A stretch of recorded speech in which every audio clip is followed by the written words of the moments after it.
how you handle your money can really affect your relationships.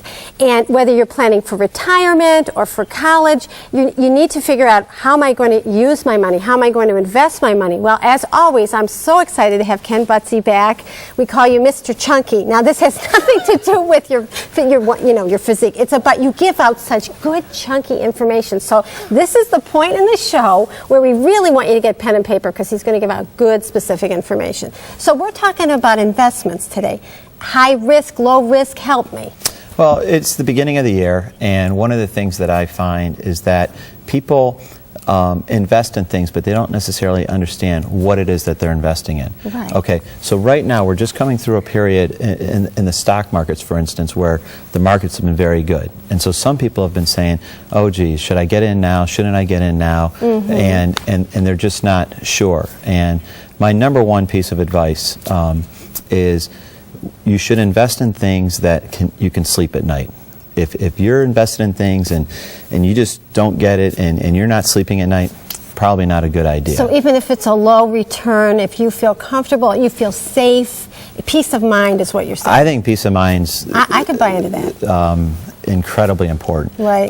The other thing is, a lot of people invest in things, for instance, such as mutual funds or variable annuities or different products that actually will give you something called a prospectus, which is like a book, and it's like a Bible for the investment. And I brought one with me today. I get these. You get these? I don't read these. What do you do with them? I throw them out. Oh. Or actually, I wrap things in them. But when your table's wobbly, you can put them underneath, and some people stabilize. Right. Yes, I see you've highlighted something there. Right. Every time I suggest for someone to invest in something, if it's something that comes with a prospectus, I really encourage them to read it, and I certainly go through it. Let me give you just one line from this particular prospectus, okay? Which is, brace it's a thick book. Okay. All right.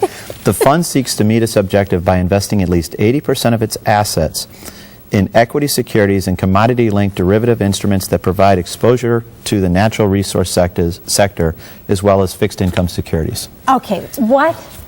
I mean, yeah, this is where I and that's where, again, if you don't understand what you're investing in, maybe you need to take a step back and actually try to figure out what that says. In all due respect, that doesn't help me understand what I'm investing in, so that's why I need you, probably. Well, or again, that's where if you don't use someone like us, then I strongly suggest before you actually get into it, you figure out what those words mean. Okay. Okay. So how do I know what to invest in? Do I solely depend on you? Because I'm not watching. No. Yeah. No, I'm not watching the Dow and the S&P. Are you impressed? I know that. That's good. Yeah. I'm not doing that. So the average person out there. Well, I can tell you, for instance, and I don't exactly know how to answer that. I mean, it's self-serving to say, well, please call me and so on. We know that, yeah. But there is a study out there by Dalbar, okay? They're behavioral scientists, and they do studies on how people have done in the markets and what the markets have done over a period of time. The most recent study I saw from Dalbar shows that over a 20-year period of time, the S&P, for instance, had nearly a 9% return, where the average investor only had a 2% return. Okay. And on the bond indices, the average bond indices showed like a 7% return. The average investor had less than a 1% return.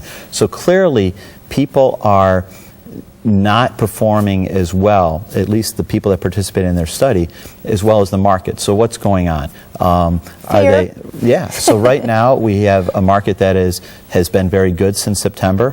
Finally, September of 2010 was the first time that the markets, not the first time, but the markets were actually higher than they were back in 2001. Really? Okay.